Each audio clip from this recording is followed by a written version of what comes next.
who had loaned an oil man a significant amount of money and was very upset and wanted to sit down with the oil man, and they had a meeting, and he said, Mr. Oil Man, the banker said, I loaned you $1 million to dig these wells, but now they're all dry. And the oil man said, yes, but it could be worse. And then the banker said, well, Mr. Oil Man, I loaned you another $1 million, that's $2 million now, to redig new oil wells, but now they're all dry. The oil man said, yes, it could have been, but it could be worse. The banker then said, but then I loaned you $3 million to get new equipment for the oil wells, and the new equipment on the oil wells, they've all run dry as well. And the oil man said, yes, but it could be worse. The banker at this point was just furious. He said, you keep saying it could be worse. What could be worse? And the oil man said, well, it could have been my money. We're going to talk about money tonight. A topic that, we never talk about in the church. Nobody likes the topic, and rarely do we preach about it, rarely do we teach about it, but there happens to be a verse that gets misused quite often and taken out of context quite often. In fact, in 1973, an R&B group called the OJs wrote a song called For the Love of Money that is based upon this verse that we're going to look at tonight. You've all heard the tune. It was released For the Love of Money, and it has the term money, money, money, money, money. Everybody's heard that tune. In fact, it was used as the introduction theme for The Apprentice. It was used for The Celebrity Apprentice. It's played all the time, even today in 2026. It's based upon this verse and really a misunderstanding of what Paul is talking about when he says in 1 Timothy 6:10, we hear it a lot, that money is the root of all evil. Politicians say it, movies repeat it, even sometimes Christians say that money is the root of all evil. The problem is the Bible never actually says that. What does it say? Who can read this, 1 Timothy 6:10?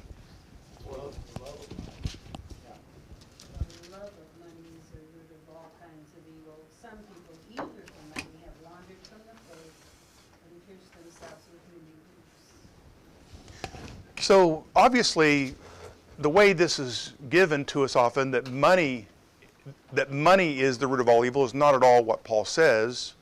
Paul says that the love of money itself is morally neutral. It doesn't decide to do anything good. It doesn't decide to do anything bad. It's the people who have that money or don't have money that can sometimes misuse that money. I mean, it's just like any tool that's used to build a house. A hammer is a great tool, but it can also be a weapon. It can be used wrong and inappropriately.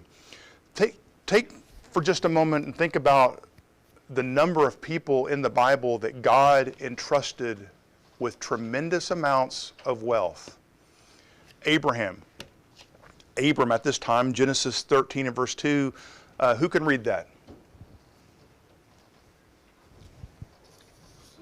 Went up from Egypt to the Negev with his wife and everything he had, and Lot went with him. Abram had become very wealthy in livestock and in silver and gold. Modern historians and economists would all agree it's virtually impossible to place an economic value because it doesn't tell us how much silver and how much gold and how much livestock. It just says that he had become very wealthy, but there have been estimates. You're talking about large herds.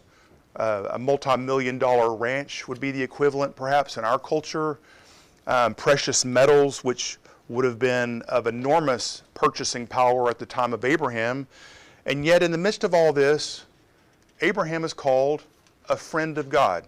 And God entrusted him with these vast amounts. Think about Job.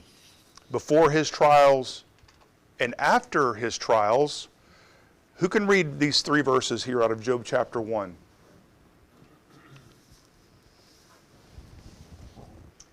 In the land of Uz there lived a man whose name was Job. This man was blameless and upright. He had feared God and shunned evil. He had 7 sons and 3 daughters, and he owned 7,000 sheep, 3,000 camels, 500 yoke of oxen, and 500 donkeys, and had a large number of servants. He was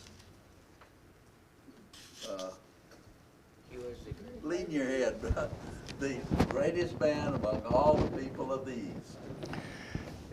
Here you have a little more detail of someone who was given tremendous amounts of wealth. I mean, 7,000 sheep.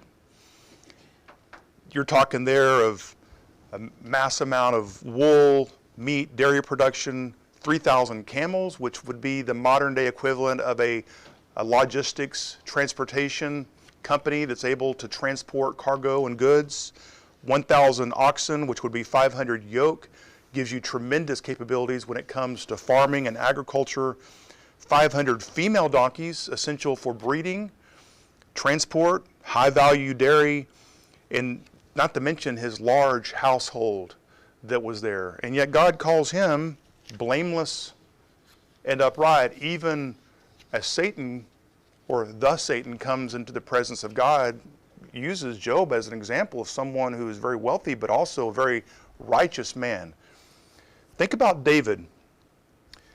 David in 1 Chronicles 29, and I don't have this verse to put up because it's an entire chapter that details his wealth, but it lists 3,000 talents of gold and 7,000 talents of silver, measurements of weight, of how much gold and silver, estimated somewhere $5 to $6 billion.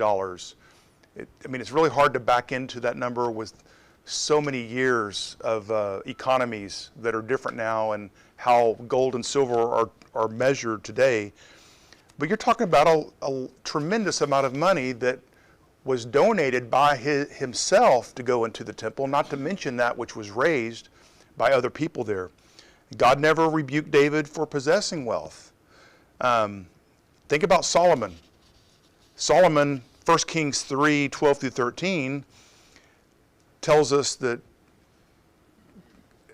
just after Solomon, when his mother passed away, shortly after that is this message from God to him in a dream to ask for whatever you want. And we know that Solomon asked for a wise and understanding heart. Understanding meaning the ability to judge and discern right and wrong. But then we read, and it says, verse 13, moreover, I will give you what you have not asked for. He could have asked for wealth, asked for whatever you want. He could have asked for wealth. Instead, he says, I'm going to give you both wealth and honor so that in your lifetime you will have no equal among kings.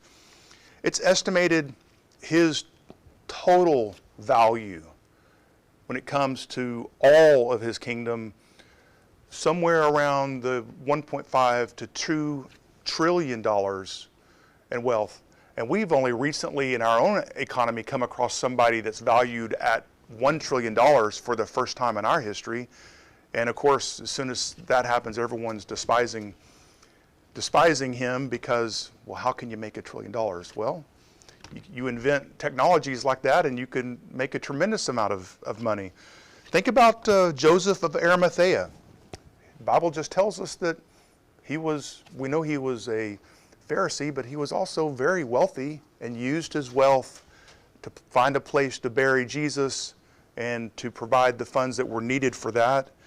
You think about Lydia in Acts 16, a successful businesswoman who was marketed in purple clothing.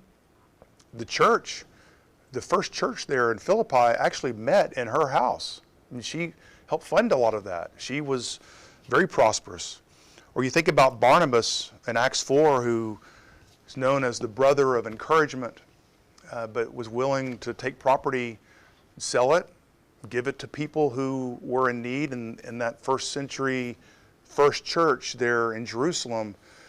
So I mean, you have a long list of people that are very, very wealthy, and God has never seen as accusatory towards them. Sometimes he even gave them, specifically says he gave them that wealth. Of course, God is the giver of all things, and you could say, well, God gave all of them this amount. The problem comes, it's just like anything. Think about nuclear energy and the science behind just the splitting of an atom that generates energy, and from that energy able to power houses, all types of businesses in certain states that allow that. But that same type of energy can be misused, can be created to make what we call a dirty bomb or become a nuclear weapon that does mass destruction. It's not the nuclear energy that's bad, it's the people and how they use it. Or think about the internet, the vast resources that are available, and something that we take for granted every single day. But I remember a time when there was no internet. Who else remembers a time when there was no internet? Ezra will never know a time when there was no internet, and Shiloh, you won't either. It's always, they're raised in a world where it's just always been, it seems like. But that internet, as a tremendous tool as that can be, also gets used for a lot of dark, shady, immoral practices. I mean, there's a whole section that is called the dark web that exists, where there's all types of virus and malware and all types of malignant viruses that like to get into things and make real problems for people. It's not the money in and of itself is bad, it's the heart of the person who has it and how they use it. Jesus did warn, though, about loving money. In Matthew 6, verse 24, who can read this? No one can serve two masters. Either you will hate the one and love the other, or you will be devoted to the one and despise the other. You cannot serve both God and money. And the King James Version for that is, you cannot serve both God and mammon. And it's not, notice Jesus didn't say you can't have both. It's possible to have money and still serve God. What he said is you can't serve both. And that has to do with worship, what we worship in life. And I know when we talk about idols, we tend to think about, well, that was just a practice in the Old Testament. I assure you, idolatry is still quite alive and well in our culture today, whether it be money, whether it be various addictions that take their root into the soul of various people. It always gets down to an issue of worship. So let's look at this parable that Jesus tells. We're familiar with it out of Luke 12, verses 13 through 21. And notice the parable is rooted in someone who comes to Jesus out of the crowd and says, "Teacher, tell my brother to divide the inheritance with me." We've all come across families disputing about the will, about money, about an inheritance after someone passes away. Perhaps someone dies without a will, and there are debates about who gets what and what goes where. Well, here you have a case of somebody that has an inheritance, and this person goes to Jesus and says, "Tell him to divide the inheritance with me." And Jesus' response is, I love this response, Man, who appointed me a judge or an arbiter between you? And then he said to them, "Watch out, be on your guard against all kinds of greed, because life," he says, "does not consist in the abundance of possessions." And it is easy to think that life does consist out of the abundance of things that we own, things that we have in our name, things that we have in the bank account, things that we want to get. There used to be the old catalog system that where people would, these companies would always mail out their seasonal catalog. The Sears and Roebuck catalog, and you could just browse through and see things, and of course those are outdated now, although I did hear that catalogs are making a comeback. I've started to see more of those getting mailed out. But the possessions that you see in those catalogs, the temptation is, man, wouldn't it be nice to have that? And wouldn't it be nice to have this? So let's read the parable that Jesus tells in response to his warning, watch out, be on your guard against all kinds of greed, because life doesn't consist in an abundance of possessions. And who would read this beginning at verse 16? And he told them this parable. The ground of a certain rich man produced a good crop. He thought to himself, what shall I do? I have no place to store my crop. Then he said, this is what I'll do. I will tear down my barns and build bigger ones, and there I will store all of my grain and my goods. And I'll say to myself, you have plenty of good things laid up for many years. Take life easy. Eat, drink, and be merry.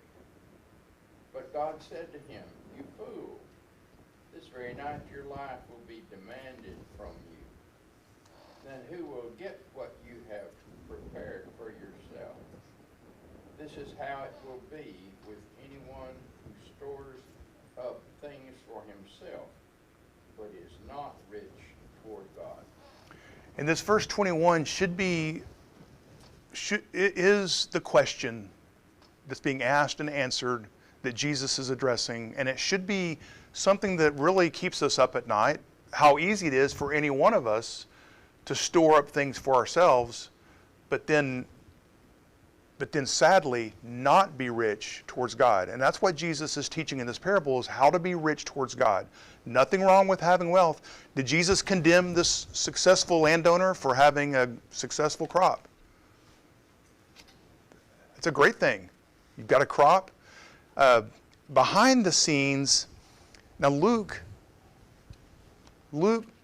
teaches a lot.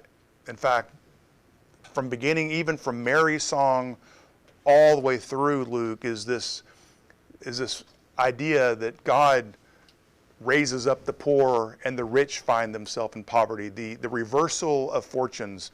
The poor he brings up, the rich are down. The humble are raised, the proud are humbled. It's in Mary's song, it's in the song of Elizabeth, and it's a theme that's played out throughout the book of Luke.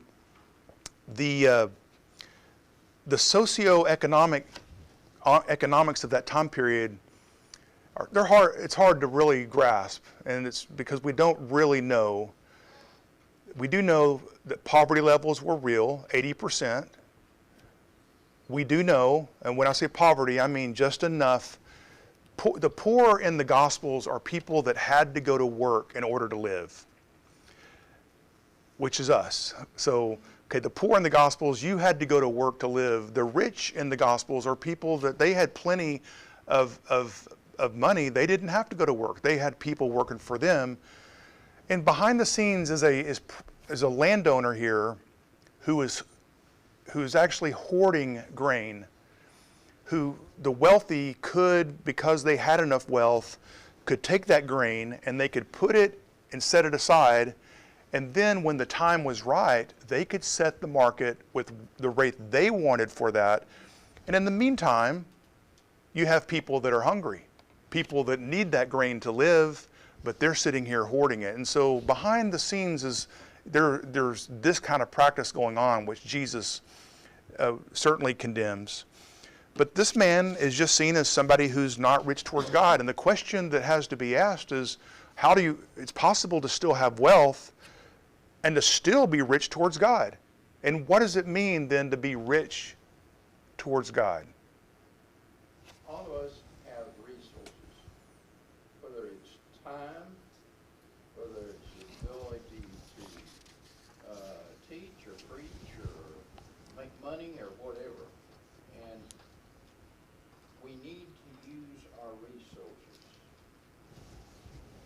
for God, whatever our resources are.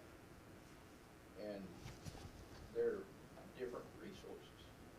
So Bill, that's very good. So time, we have time every single day.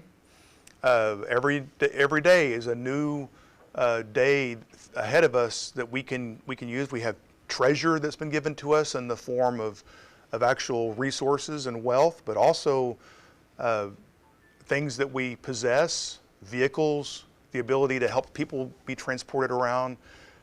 There is talents that we have. Bill referenced teaching, preaching, but I mean, just around this table, you look at the vast talent base that's sitting around this table right now, that we all have, that we've learned, that we've acquired over time. And Bill, really, you just took us where I'm trying to go, and that is that it's very important that we trade ownership for stewardship. We are stewards of what God's given to us. And that means that we are taking time, treasure, and talent, and every day we're saying, Lord, this is a new day. Show me where you want me to use my time. Show me where you want me to use the resources, treasure you've given to me. Show me where you want me to use talents that you've given to me, and I make those available to you. And that's really the quality the character quality of meekness, which would be defined as my resources under God's control. God's given to me these things. I am not the owner of them, I'm the manager of them. I'm the steward of them. And at the end of the day, we want to come before the Lord in prayer and say, Lord, how did I use the resources you've given to me today? If there's someone I missed, show me. I'll do what you want me to do. I think that's a great way for any one of us to start out. We put our feet on the floor, getting out of bed. Lord, this is a new day. Show me where you want me to use the resources you've given to me, because you are the owner. I'm the manager. And sometimes we forget that God requires not only that He be the steward, that He be the owner and we the steward, but He also requires that we be a wise steward of His resources. Which means, I don't know about you, but I come across needs every single day. There's one on a corner. There's one that sleeps inside the post office here in town. There's one across the street from Walmart. We see them everywhere we go. We're going to get gas, and somebody walks up and says, hey, would you fill up my tank for me? And right then we're faced with a need, and we're also asking, well, is this a wise way to use this resource? Because we don't always know all the details. There's a lot going on that we don't know, but God requires, and I've heard some people say, well, I just always give. I would rather be guilty of giving too much than not giving. Well, that's fine, but the truth and balance is that God also requires that we give an account of how we used it. And that means that sometimes there may be someone that is being disciplined by God, or God's trying to get their attention with something. We should be discerning enough to pray. And those are hard prayers to pray. None of us, people say, well, that's just being judgmental. Actually, we are called to be discerning and judging of the situation. We have to. And so it's not enough just to be a wise steward, being a steward of it, but to also be a wise steward, knowing that we will give an account to the resources that He's given to us equally. I read a report that came out last year of the Rhythm City Casino. They had this huge cover story. In almost 1 year, gaming revenue has increased by 44% at the casino over the previous year. And then Rhythm City brought in more than $51 million in gaming revenue. More than 1 million people have gambled so far this fiscal year. And then the spokesperson for the casino said, we're trying to capitalize on ways to get even more traffic in. And then the article right after that in the Wall Street Journal talked about how addiction to gambling has become such a problem in the U.S. because you don't have to drive very far to get to any casino anywhere in the U.S. And so on one side, you have a real problem of people that are struggling with things like that, the love of money and the making of more money in gambling.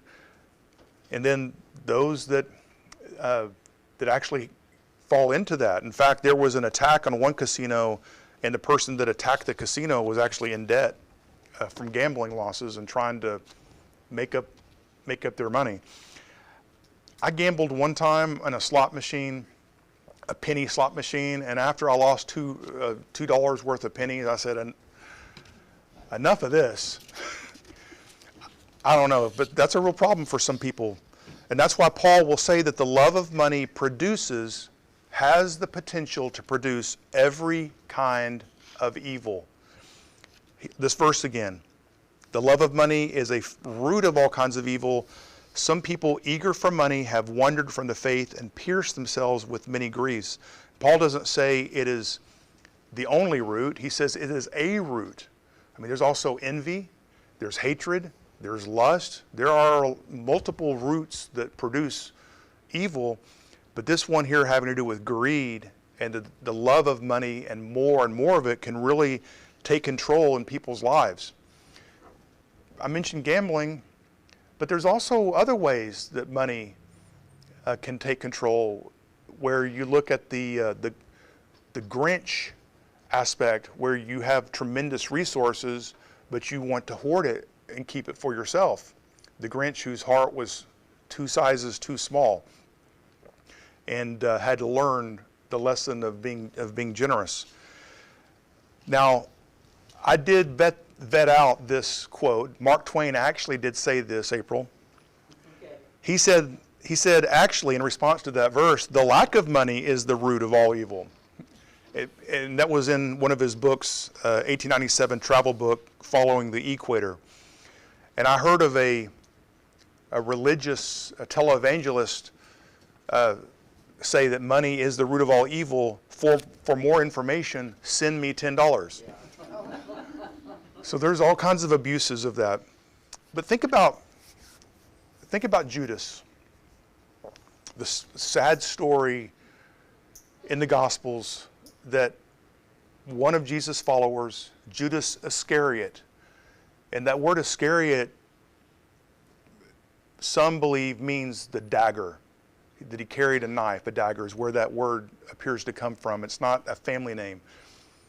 But Judas, and we know later, helped himself sometimes to the funds that had been donated to Jesus' ministry, and was the major mouthpiece that when he saw that nard anointed on Jesus, was quick to say, this could have been sold and given to the poor. And what did he really want? I mean, he wanted to have control of it. So his is a controlling problem with money, which can happen too.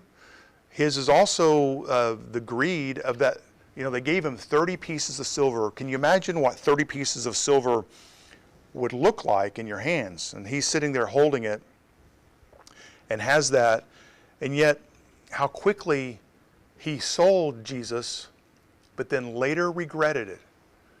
And the sad message there is, if he would have come to Jesus and repented for that and said, I've sinned, forgive me, I know Jesus would have forgiven him just like he did Peter. Because Peter also denied Jesus. Not for money, but Judas sold him for that. Think about the Old Testament character Gehazi.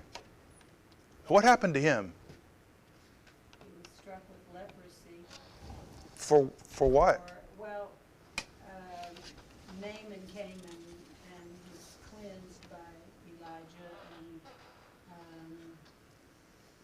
offered him Elijah money and raiment and all that, and he sent him away and said no.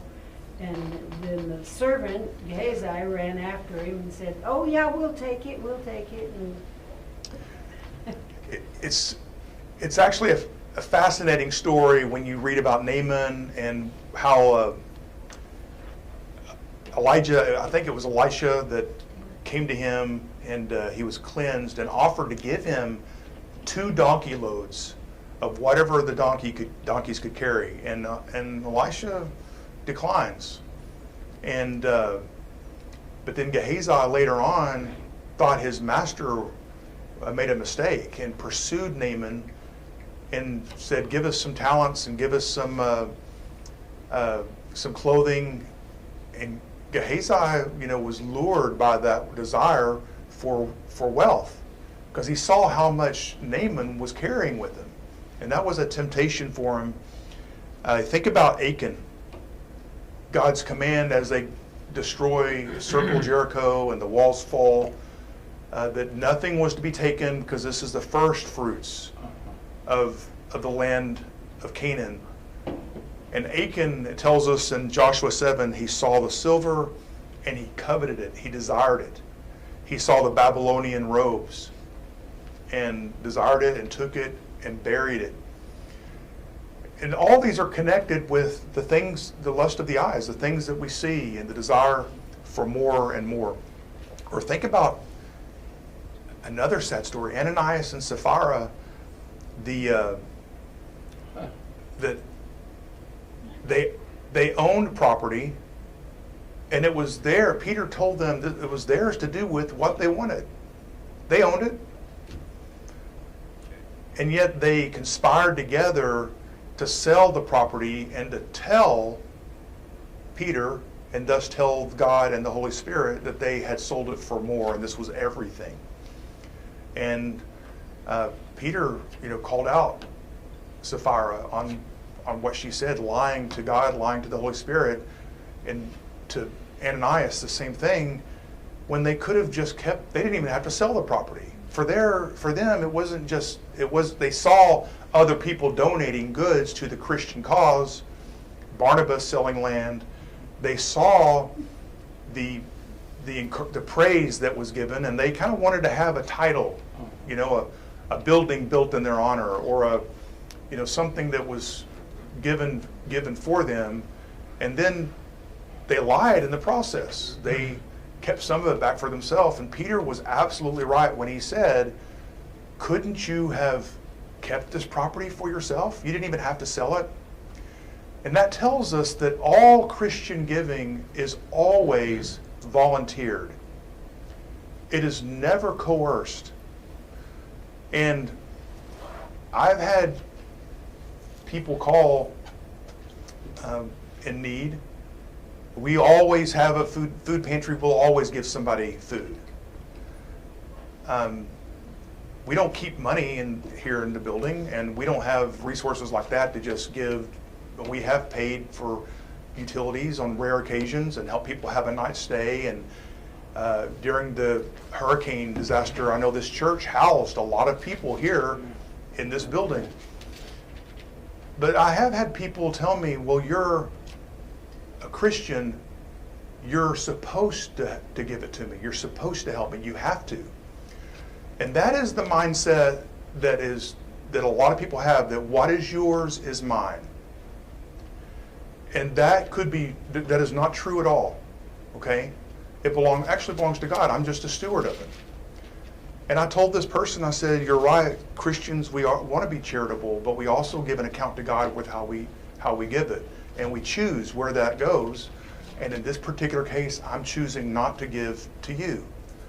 And maybe that sounds cold, but when somebody approaches that way, you have to understand there's a mindset going on. What's yours is mine. And that's really what's happening in the parable of the Good Samaritan. The thieves thought, what's yours is mine. I'll take it. And the Samaritan believed, what is mine is yours. He volunteered it. All of our giving is always volunteered. We choose, because the Lord loves a cheerful giver.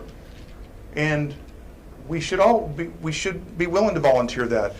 A lot of times Christians use the example of the first century church there in Acts 4, where there were so many needs and so much land that was being sold and given to the needs there. And I think there are some good things there, but let's keep in mind that there were people from all over the world that were in Jerusalem on the day of Pentecost, that had become Christians, that had left their homes. They didn't pack enough, and they didn't bring enough money to last them for that long. And there were real Christian needs, and there were people volunteering to help support that. But let's keep in mind, that didn't last very long, because it was just a matter of time before Paul is actually raising money to bring back to Jerusalem, because they had gone through a famine and the money had run out. It wasn't sustainable. And so that was not God's solution in the first century church. Was not to solve poverty. It was not to be a long-term solution. It was just when it comes to immediate needs.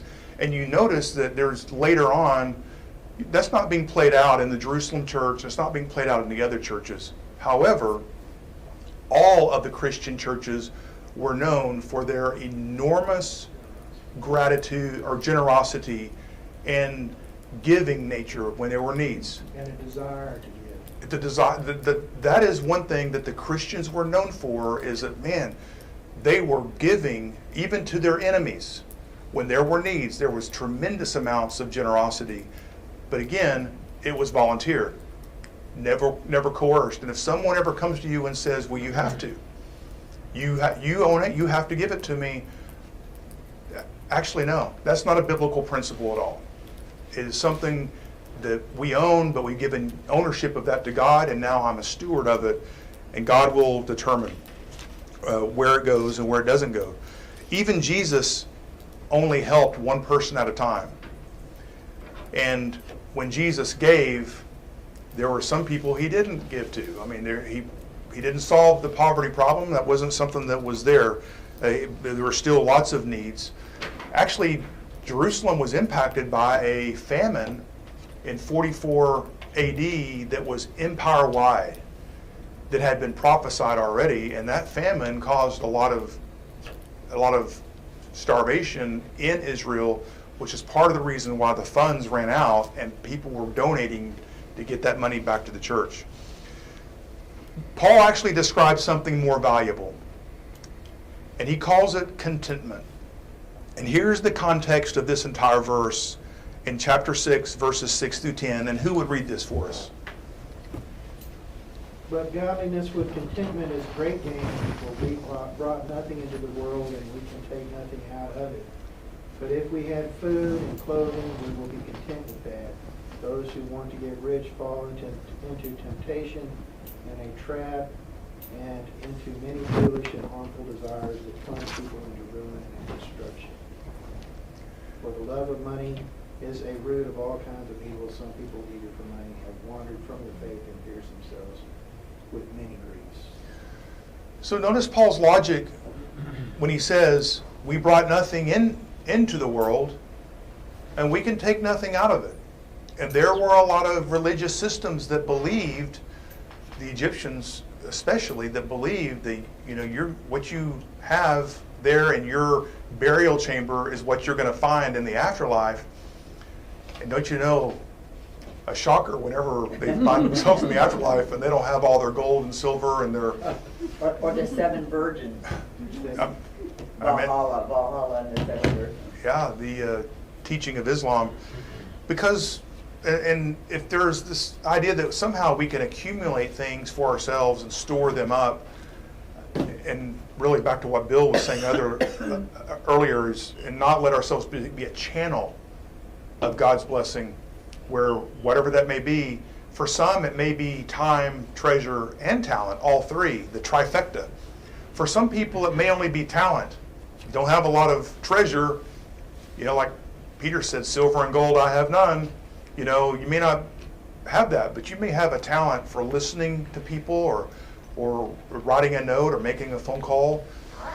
And that's why the Hebrew writer would say, keep your lives free from the love of money and be content with what you have, because God has said, never will I leave you, never will I forsake you, which comes out of Deuteronomy 31, when Joshua is about to take over, and the people are being reminded, God will not leave you or forsake you. And it's interesting, he takes that truth so many years earlier out of that Joshua scene and carries it forward to the Christian life today, So we can say with confidence, a quote from Psalm 118, "The Lord is my helper. I will not be afraid. What can mortals do to me?" John D. Rockefeller, extremely wealthy, was asked one time, "How much money is enough?" And he said, "Just a little bit more." And April, I did vet that one out too. Yeah, She I'm on fact checks my quotes. So, I was in a ethics class at Abilene Christian University, and we studied a sermon from John Wesley that was called "The Use of Money," that has stood with me to this day. Perhaps you've read it. Perhaps you've heard of it before. And he said really three things. He said, in this life, first of all, it is okay for you to make as much as you can. If you can use your talents and you can somehow sell something and make a profit, and you're not hurting other people in the process, you're not violating God's scripture, you're not being dishonest, and you're just using your strengths to make a profit, make as much as you can. I love the example of Charles Alderton sitting down in Waco, comes up with this formula that tastes pretty nice, and then figures out a way to take it to market and to sell it and to make a profit from that. I mean, to me, that's just using common sense, God-given talent. You've got something that people want, they're willing to buy. He even came up with the 10, 2, and 4. Clint, what does that mean? 2 in the morning, 2 in the afternoon, and 4. So he actually marketed more sales 3 times a day. You know, that was the time, the 1920s revealed that was the time when people were a little sluggish and they could use a little caffeine, a little sugar in the drink. 10, 4, and 2, or 10, 2, and 4. You will get diabetes, but man, it's good. And So- I'm sure he has some in his cup right now. So, I mean, think about the abilities that God gives to us to use our talents and to make money through that, to make a profit, to teach, or to be a counselor, or to run a farm, or to have a medical practice.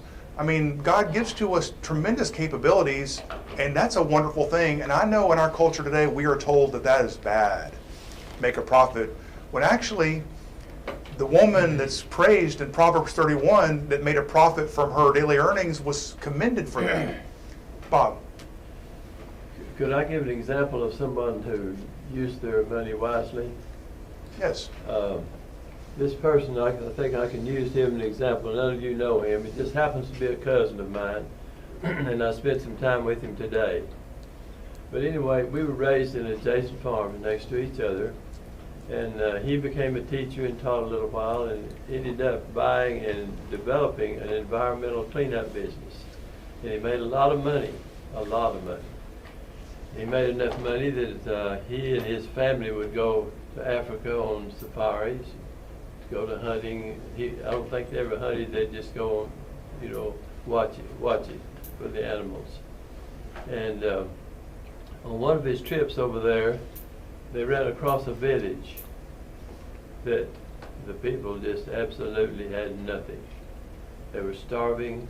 Their water was bad. No education for the kids. Well, he ended up building a school for the kids, drilling a well for the water, and putting in a water system, and sending teachers to the kids and all. And he spent probably millions of dollars over there developing things for that little village that had nothing. And So, I've told him I was proud of him for using his money properly. Some of it, yeah. he still left him with a lot of money, but he used the money wisely. And we all know stories of people who are very generous with their resources. In fact, Christians are the most generous people in the world. An atheist writer out of the UK after Katrina was shocked when they were writing about the results of Katrina, but how many Christians had come together to give to the needs that were there. And where were the atheist groups? Where were the free thinkers. I mean, there was no representation from any of that group. It's always Christians around the world that are seeing the needs, that are giving to orphanages, that are helping with hospitals, that are trying their best to meet those needs. And I mean, I think that's a great example. So he said, make as much as you can, but he also said, save as much as you can. If you have the ability to set some money aside for tomorrow, you don't know what tomorrow is going to be like. It's okay to save and set aside some money. But then he closed in his little sermon by saying, but also give as much as you can. If you have the ability to give like he did, to extra money to build a well, to pass it along, to give it back to, I love hearing the story of where Ethan works, their owner, Rick Jackson, who's actually running for governor of Georgia, but is a firm believer, as a Christian of wealth, the responsibility given to him to pass that on to the needs, and to hear the story where he came from in Georgia, out of the foster system, raised, going to school, going to Harding, starting his own business, and now in a position to give back. So, I mean, that's an example of make as much as you can, save where you can, but also be willing to give as much as you can. There was a guy that was raised in a home where his father didn't go to church. And this guy is a well-known Christian author and speaker, preacher. His mom took him to church every Sunday, but his dad never wanted to go to church. He said, the church, all they want is my money. They don't care about me. They're not willing to help anything I might need. That was what his dad said, but his mom taught him differently. And years later, his father became very ill with throat cancer and was in the hospital. And his son came to visit him in the hospital. He couldn't talk. And then when he walked into the hospital, he was shocked at all the flowers that were there, a stack of cards this thick, of plants, get well soon, visits. There was a list of the people who had come to visit him. And the son saw that those were all people from the church that he was raised at, where his mom took him, were coming to visit him in the hospital. And the father couldn't say anything, but had 3 words to give to his son, and wrote it on a little Kleenex that he could write on. It was just 3 words. He said, I was wrong. I was wrong about the church. I was wrong about the generosity of people and the hearts that want to give. And I've said it before, I'll say it again, I'll always say it, the generosity around this table and in our congregation never ceases to amaze me. So this is a truth that I know we already know, but need to be reminded of because of the dangers that wealth can have. That's all that I have today. What thoughts do you have? Clint. You touched on this several times through the lesson, and it's the idea that you gave it very specifically about money at one point. How much money is enough? How much of earning money is enough? And it's always just a little bit more. I found that to be very consistent in all things that are sinful. They never give satisfaction. You always feel like you need a little bit more to find that satisfaction, and it never presents itself. So that's a way you can identify that you are trapped in a cycle of sin because you feel that way. And if you feel that way, you should be examining what you're feeling that about and see if it's not a problem, because it most likely is. Very good point. And there's a term for that is called lifestyle creep. That every time someone gets a raise and they make more money, what they spend expands out and matches it. They have less. And then they have less. So what happens is, and that's the danger for all of us, we can all fall into that trap where we spend what we make. People live paycheck to paycheck for that very reason. But it's interesting, if you made today, but you never let lifestyle creep in, because as soon as you get a raise, what's the first thing that happens? People buy a new car, or they buy a new house, or they buy new clothes. So if we can let that be a warning, we don't have to always broaden our purchasing. We can save as much as we can too. let's, if there's nothing else to share, Sonder,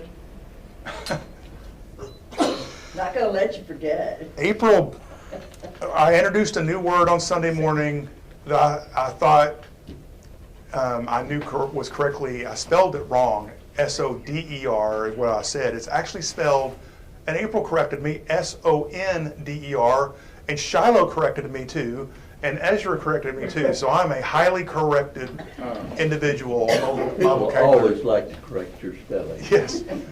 Sonder, it means the awareness that other people around me are experiencing life just like in the same way that I am. Ups and downs, challenges, obstacles, moms and dads raising kids, going to the hospital, going to school. And it's a profound realization. A profound, it should, which means you deeply sense, it's like you're at an arena and you're looking around and there's 30,000 people there and the person next to you don't know, but you recognize, they've got their own family, they've got their own challenges. And that really is a word that should draw us into needs that are around us all the time, because it's easy to close a blind eye. And I told April I'm not above correction. It's the teacher in me, I can't help it. But it was a word nobody had heard before. No, yeah. And thanks to Ezra. Ezra's the one who told me about that word. Yes, he is. And I still wonder where he heard that. But according to the internet, it was invented in 2012 A for very- a dictionary of obscure sorrows. That's why nobody's heard of it. Yeah, it's relatively new. It came to be this Well, let's go ahead and be dismissed then. Gary, I asked us to lead us in our closing prayer. Still